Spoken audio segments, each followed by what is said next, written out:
Hello friends, नमस्ते। कैसे हो आप लोग। आज मैं आपके लिए काफ़ी इंफॉर्मेटिव वीडियो लेके आया हूँ DPT3 के बारे में। इस वीडियो में हम देखेंगे कि DPT3 का फुल फॉर्म क्या होता है, DPT3 के लिए हम वर्किंग किस प्रकार प्रोवाइड करेंगे, DPT3 के लिए किस प्रकार की कंपनियां एलिजिबल है, DPT3 के लिए किस प्रकार की कंपनियां एलिजिबल नहीं है और ड्यू डेट्स क्या रहती है, किस तरह का जो पीरियड है वो DPT3 के लिए कंसिडर रहेगा और उसकी पेनाल्टी क्या लगेगी अगर आप लेट फाइल करते हो DPT3 का रिटर्न। तो ये सारी की सारी इन्फॉर्मेशन जो हम इस वीडियो में देखेंगे। उससे पहले अगर आप चैनल में नए हो तो प्लीज़ चैनल को सब्सक्राइब कर देना। वीडियो आपको इन्फॉर्मेटिव लगेगी तो प्लीज़ वीडियो को लाइक कर देना, अपने दोस्तों के साथ में शेयर कर देना।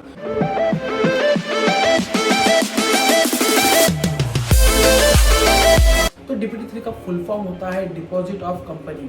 तो DPT3 के लिए किस प्रकार की कंपनी एलिजिबल नहीं है, जैसे कि बैंकिंग कंपनी हो गई, इंश्योरेंस कंपनी हो गई, नॉन बैंकिंग कंपनी है जो रजिस्टर है RBI में, जो होम लोन प्रोवाइड करते हैं कंपनियां, वो जो है DPT3 के लिए एलिजिबल नहीं है।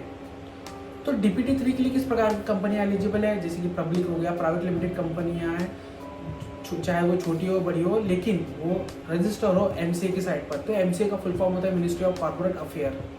तो DPT3 के लिए किस प्रकार के ट्रांजेक्शन एलिजिबल है, DPT3 के लिए जैसे कि हम सिक्योर्ड लोन हो गया, यानी जिस भी कंपनियों से, चाहे वो बैंकिंग हो या फिर फाइनेंशियल इंस्टीट्यूट हो, जिससे भी हमने सिक्योर्ड लोन लिया होगा, मशीनरी के अगेंस्ट में हो या फिर व्हीकल्स के अगेंस्ट में हो, उन सभी सिक्योर्ड लोन की डिटेल हमें DPT3 में देना पड़ता है। अनसिक्योर्ड लोन चाहे वो डायरेक्टर से हो या फिर कॉर्पोरेट से, और जैसे कि डेटर्स वगैरह हो गया, उनसे हमें कुछ अमाउंट रिसीव्ड हुआ है, यानी डिपॉजिट हमें रिसीव्ड हुआ है, वो सारी की सारी इंफॉर्मेशन जो है हमें DPT3 में देना पड़ता है। तो DPT3 के लिए किस प्रकार के ट्रांजेक्शन एलिजिबल नहीं है, जैसे कि हमें डिपॉजिट रिसीव्ड हुआ है गवर्नमेंट से, या फिर फॉरेन गवर्नमेंट से हमें अमाउंट रिसीव्ड हुआ है, या फिर आप अनसिक्योर्ड लोन, आपके बुक्स में जो अनसिक्योर्ड लोन शो हो रहे होंगे, जैसे कि इंडिविजुअल फर्म हो गई, इंडिविजुअल पर्सन हो गया, या फिर पार्टनरशिप फर्म, इनसे जो ट्रांजेक्शन हुए, यानी इनसे जो डिपॉजिट आया हुआ है, वो हमें कंसीडर नहीं करना है हमारे DPT3 के रिटर्न में। तो DPT3 के लिए जो पीरियड कंसीडर होगा वो होगा अप्रैल टू मार्च का, क्योंकि DPT3 एक एनुअल रिटर्न है।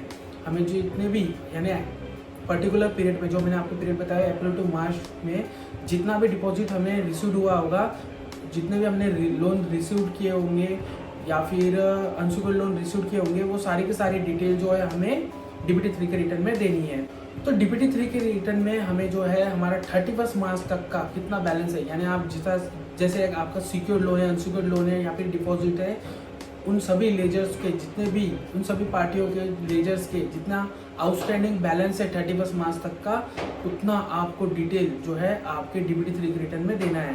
तो DPT3 का रिटर्न अगर सपोज आप लेट फाइलिंग कर रहे हो, तब आपको जो है पेनाल्टी लगेगी। तो पेनाल्टी जो है आपकी शेयर कैपिटल के हिसाब से लगेगी। जितना कम आपका शेयर कैपिटल रहेगा, उतना आपको जो है चार्जेस लगेंगे, यानी आपको पेनाल्टी भरना पड़ेगा।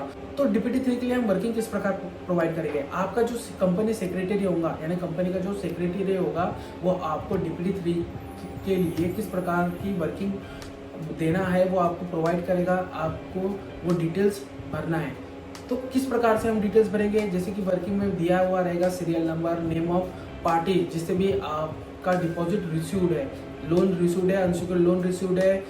उसके बाद में आपको इस कॉलम में, यानी जो 31 मार्च तक का कितना आउटस्टैंडिंग बैलेंस है वो आपको देना पड़ेगा। उसके बाद में आपको ये रिलेशनशिप मेंशन करना पड़ेगा कि आपका किस प्रकार का रिलेशनशिप है, उसकी डिटेल आपको देनी पड़ेगी। उसके बाद में रिमार्क में आपको देना है कि आपने जो